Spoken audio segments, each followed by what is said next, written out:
Semoga acara hari ini dapat membawakan knowledge baru di dunia neonatologi.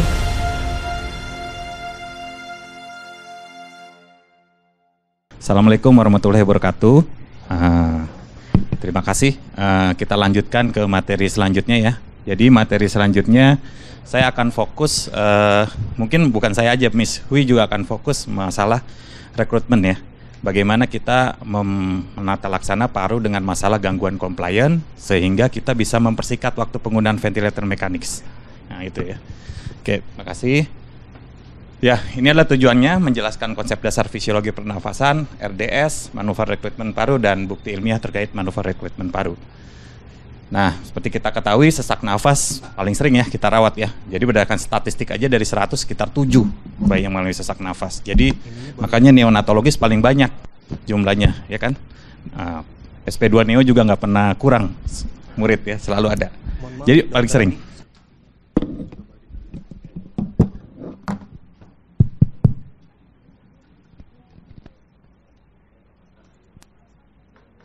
Thank you.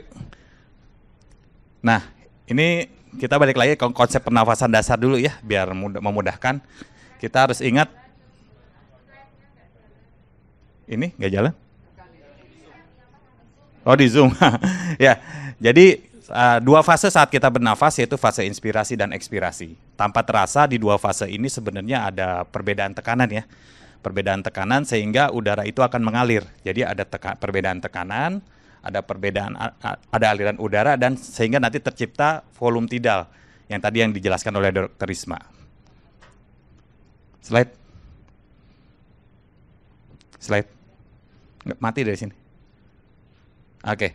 Nah, masalah pada paru ada dua biasanya, masalah sistem pernafasan. Yang pertama adalah masalah kekakuan paru atau compliant, makanya gambarnya saya kasih gambar pegas di sini ya, supaya kelihatan bahwa ini tuh seperti kaku ya. Jadi paru-paru yang mengalami kekurangan zat surfaktan dan sebagainya ya, ada cairan atau ada nanah, pneumonia, itu cenderung akan kaku. Masalah lain adalah kalau kita pakai ventilator terlalu lama, habis itu lendirnya banyak ya.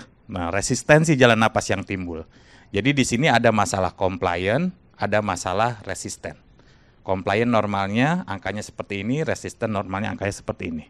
Kita akan lebih bahas fokus ke pasien yang bermasalah compliance-nya. Nah, kita bicara compliance, kita tidak akan bisa lepas dari alveolus paru.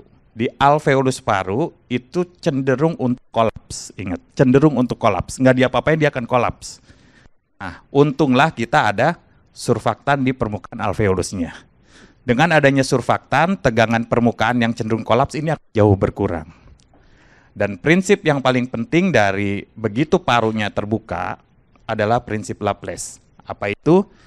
Ketika alveolus itu sudah mengembang, diameternya akan bertambah.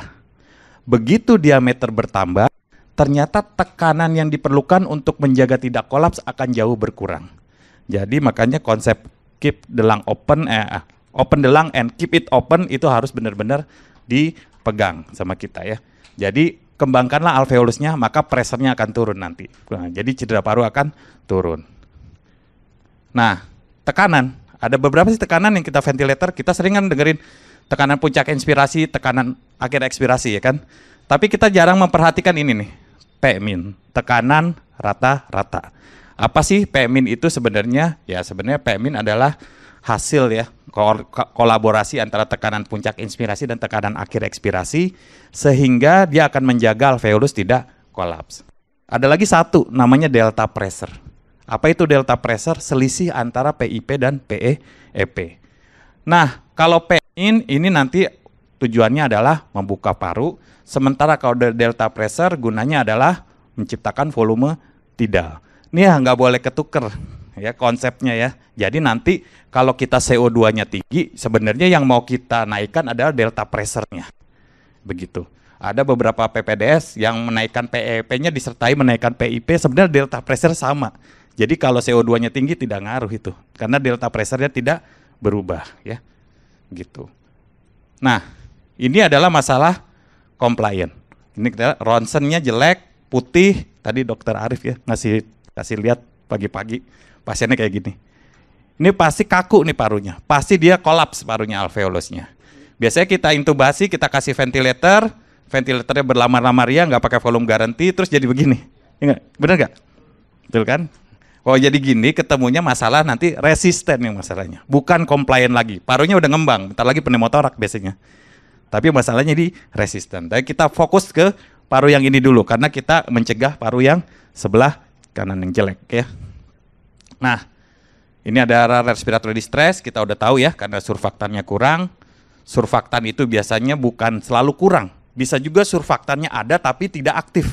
Misalkan ada infeksi, ada mekonium ya, atau produksi surfaktannya sedikit, nggak harus punya prematur loh, cukup bulan juga bisa. Misalkan ibunya diabetes ya, ada kelainan genetik, acak KC3 dan sebagainya. Manifestasinya akan sama. Coba diklik videonya sebentar, untuk mungkin peserta yang awam ngelihat respiratory distress. Ini penampakan parunya. Klik parunya sini. Ini outside, ini makroskopik. Klik parunya, gambar klik tolong. Udah klik alveolusnya. Nah, kolap. Tekanan puncak inspirasi, akhir ekspirasi nggak ada, mean airway pressure-nya nggak ada sama sekali. Nah, ini yang mau kita rubah supaya dia terbuka. Caranya gimana? Caranya macam-macam ya. Ini kayaknya slide yang lama nih, bukan yang baru ya. Harusnya ada. Ya udah. Oh iya baru. Ya ini yang kita hindari ya, cedera paru. Yang kita hindari cedera, yang mau kita hindari, kita fokus bagaimana kita mencegah atelek trauma. Ya jangan sampai kolaps kayak tadi tuh, alveolusnya kolaps.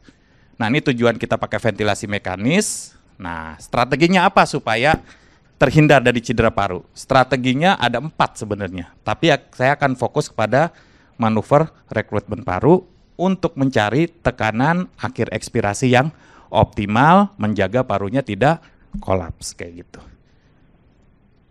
Nah, gimana dengan volume tidal? Volume tidal itu untuk membuang oksigen. Membuang CO2 ya. Tapi dia tidak akan membantu untuk oksigenasi. Yang membantu oksigenasi adalah mean airway pressure.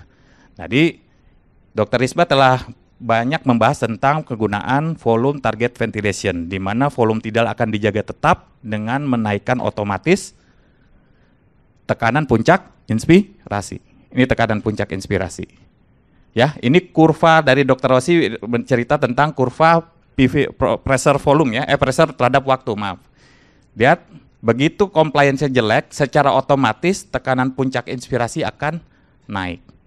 Tekanan akhir ekspirasi akan konstan, ya enggak? Nah, kita lihat sebenarnya luas di bawah permukaan ini namanya mean airway pressure. Makin besar enggak? Makin besar. Jadi yang dijelaskan oleh Dr. Risma, volume garanti itu ternyata bisa menaikkan mean airway pressure secara otomatis tanpa kita sadari. Sebenarnya ya. Nah, tapi cara lain untuk menaikkan mean airway pressure, membuka alveolus yang kolaps, tidak selalu menaikkan tekanan puncak inspirasi. Kita bisa juga menaikkan tekanan akhir ekspirasi. Ini contoh ya, tadi Dr. Risma. Nah, dengan menaikkan tekanan akhir ekspirasi, nanti mean airway pressure-nya akan menaik. Misalkan di sini ya, 0, 4, 8, 12, 16, 20. Begitu 20 kita turunin lagi 16, 12, 8, 4. Sekarang sama-sama 4 tapi parunya terbuka. Kenapa? Karena hukum Laplace tadi. Begitu parunya terbuka, butuhkan pressure lebih rendah. Nah, sekarang kita harus mencari titik yang optimal dari mean airway pressure. Nggak boleh kekecilan, nggak boleh kebesaran. Kalau kekecilan dia kolaps, kalau kebesaran dia over distensi. Kalau ini kan enak ya, parunya dibongkar, terus dilihat pakai mata gitu ya. Tapi kan bayinya nggak mungkin parunya dibelah, dadanya dibelah nggak mungkin. Gimana caranya? Nanti ada 2 teknik. Saya pakai manual, nanti Miss Hui pakai force oscillating teknik ya. Nah ini yang kita tuju sebenarnya, mencari mean airway pressure yang optimal. Nah oke. Nanti kayak begini jadinya. Coba diklik videonya. Nah saat ini parunya kolaps ya, alveolusnya kolaps. Terutama PEP-nya nggak ada nih, 1. Coba klik yang sebelah.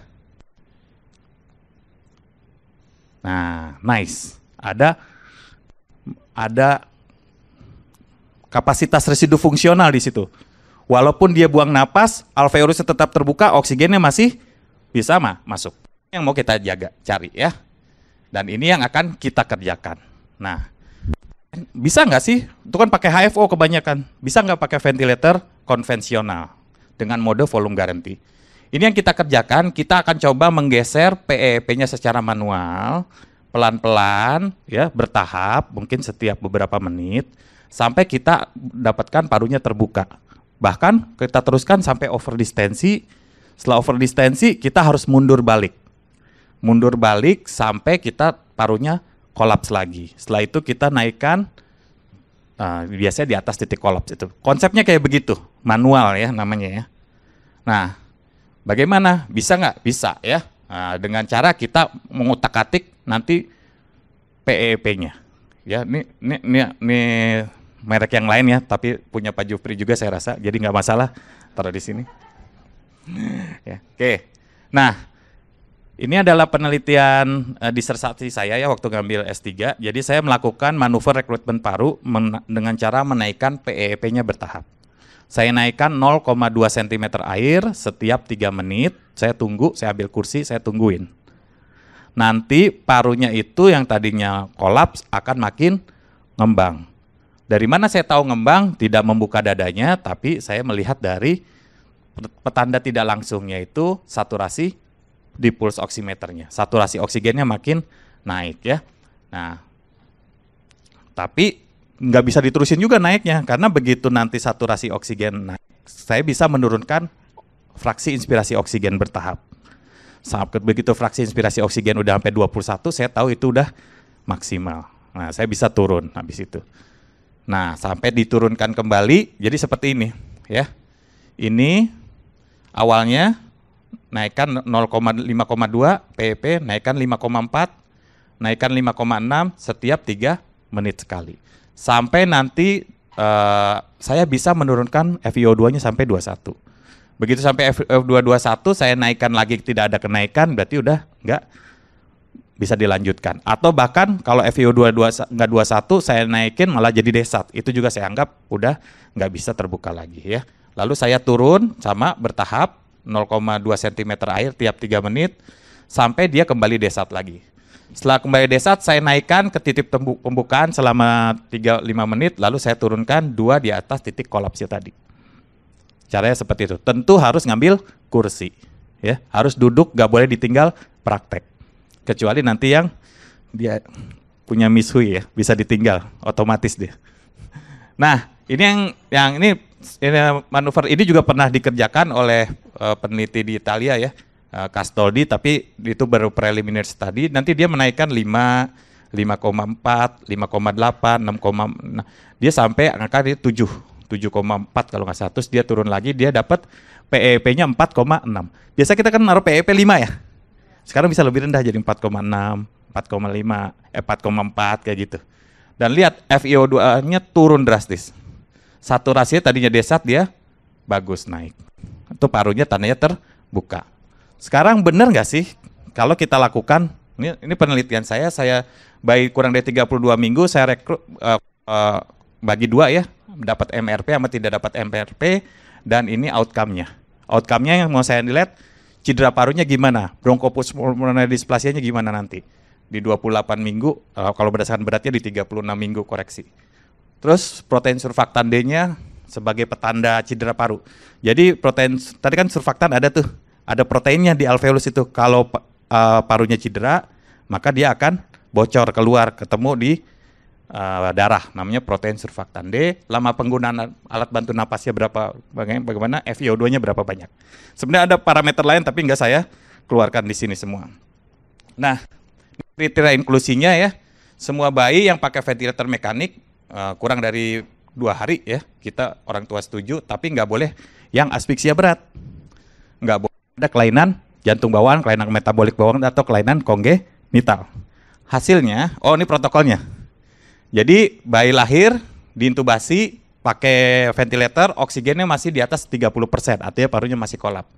Kita randomisasi, kasih surfaktan, ya. Setelah dikasih surfaktan, Kalau yang perlakuan kita MRP, yang tidak kontrol tidak dilakukan MRP, lalu kita analisis nanti di usia 3 hari sama di usia 28 dan 36 hari. Hasilnya kurang lebih segini, saya dapat sekitar 110 subjek. Ini karakteristiknya ya, perlakuan sama kontrol FiO2. Kita lihat FiO2 awal rata-rata udah nggak terlalu tinggi ya. Kenapa? Karena pasiennya udah bagus di resusitasi sama SP2-nya. Jadi saya nggak dapat pasien-pasien yang butut jelek itu lagi. Paling jelek itu FiO2-nya mungkin sekitar 40-an ya, karena udah keburu diintubasi dan dikasih treatment yang bagus ya, terus dikasih surfaktan. Kemudian kita lihat 72 jam semua udah FiO2-nya udah 21%. Artinya udah ngembang semua parunya. Oke, lanjut. Nah, kenapa sih kok nggak dapet yang jelek-jelek, nggak ada yang di atas 60? Menurut saya, karena semuanya itu sudah diresusitasi dengan baik. Kalau diintubasi, resusitasinya juga pakai tipis resusitator, di situ ada PEP. Nah, itu udah mulai kebuka ya. Nah, terus data dari penelitian saya mendapatkan hasil manuver rekrutmen tertinggi PEP saya dapat 9,6. Di atas itu nggak ada perbaikan lagi. PEP terendah saya dapat 4,6, rata-rata 5,4. Mungkin kalau rekan-rekan nggak punya waktu buat melakukan rekrutmen manuver, ya udah setting aja PEP di 5,4. Nanti akan lebih baik ya. Gitu. Tapi kalau mau merekrut, hati-hati jangan di atas 9,6. Kalau di atas 9,6, potensi untuk pneumotoraks sudah mulai tinggi ya. Hasilnya, seperti penelitian lain pada BPD, hasilnya tidak bermakna, ya meninggal maupun yang BPD. Tapi kita lihat perlakuan itu lebih sedikit yang meninggal, 1 bayi yang lebih sedikit. Tapi tetaplah menurut saya ini penting ya. Yang kedua, untuk displasia bronkopulmoner, hasilnya yang kontrol hidup tanpa DBP, lihat, hidup tanpa displasia bronkopulmoner. Ternyata lebih banyak yang perlakuan. Jadi sekitar mungkin 19% bedanya. Statistik tidak bermakna, tapi clinically important. BPD loh, BPD pakai ventilator terus-terusan, nggak bisa keluar, lama-lama pulang, lama-lama ntar sepsis ya kan, pneumonia, habis itu meninggal ya. Nah, kenapa nggak bisa berbeda? Mungkin tanpa kita sadari karena kita kasihnya volume garanti itu. Di volume garanti itu ada kenaikan PIP. Nah, kenaikan PIP itu saya tengarai juga melakukan rekrutmen juga. Nah, ditambah kalau penelitian saya perlakuan rekrutmen oleh ventilator otomatis ditambah rekrutmen manual. Hasilnya memang nanti, hasilnya memang oksigennya jadi cepat turunnya. Waktu saya bisa mencapai FiO2 tuh lebih singkat pada kelompok perlakuan. Ternyata cuma butuh 1 jam dia udah 21. Tapi kalau kontrol bisa sampai berapa jam? Kalau jadi nih 435 ya. Mungkin 7 jaman ya. Nah, yang paling penting tidak kalah penting lama penggunaan alat bantu nafas. Lama penggunaan alat bantu nafasnya lebih singkat sekitar 11 hari. Total ya, bukan hanya ventilator aja. Total, ventilator plus non-invasif. 11 hari saya bisa lebih singkat kalau dilakukan dalam rekrutmen. Ini bermakna. Jadi mungkin BPD itu bukan cuman ngembangin paru ya. Kan BPD itu ujungnya pakai oksigen, bisa karena sepsis, bisa karena reflux, aspirasi, semua kan pada pakai alat bantu nafas semua. Apnu juga pakai alat bantu nafas. Jadi banyak faktor-faktor lainnya yang mungkin menyebabkan outcome BPD tidak berhasil. Bagaimana outcome dari metaboliknya, outcome dari biomarkernya, surfaktan protein D. Saya lihat surfaktan protein D mana ya, ada nggak datanya? Sorry nggak saya masukin. Surfaktan protein D-nya tidak ada ya. Dan saya mau publish jadi belum saya. Jadi surfaktan protein D-nya nggak bermakna, sama ya. Tapi tren penurunannya tetap lebih cepat pada yang direkrut. Walaupun tidak bermakna ya, tapi lebih cepat pada yang direkrut. Dan penelitian ini sama dengan penelitian yang dilakukan oleh peneliti-peneliti lainnya ya. Jadi kemungkinan besar volume garanti ini bagus banget gitu loh. Volume garanti ini pelang protektif banget sehingga walaupun tanpa direkrut pun direkrut sama direkrut bedanya nggak jauh gitu. Walaupun trennya ada kecenderungan lebih bagus ya, yang direkrut dengan naikkan PEP. Nah, ini yang mungkin terjadi ya, yang mungkin terjadi. Saya memeriksa beberapa biomarker dan petanda mikrosirkulasi. Tidak saya tampilkan di slide karena masih dalam tahap publikasi. Saya dapatkan ternyata ada perbedaan bermakna mikrosirkulasi. Jadi mikrosirkulasi itu lebih bagus yang direkrut. Ya, saya ukur dengan transcutaneous index, TCO2 index. Ternyata lebih bagus yang direkrut. Jadi ada kemungkinan besar yang kita rekrut itu sirkulasinya lebih bagus ke tingkat organ. Sehingga oksigen, nutrisi, dan sebagainya bagus sampai ke tingkat seluler sehingga dia lebih cepat pulih. Makanya alat bantu napasnya lebih sedikit ya. Lebih sedikit lama penggunaannya. Bagaimana kalau begitu karena parunya kolaps, berarti pasien-pasien yang extremely low birth weight itu kolapsnya kan hebat ya. Kalau gitu secara teoritis harusnya lebih bagus pada kelompok yang extremely low birth weight, kurang dari 28 minggu.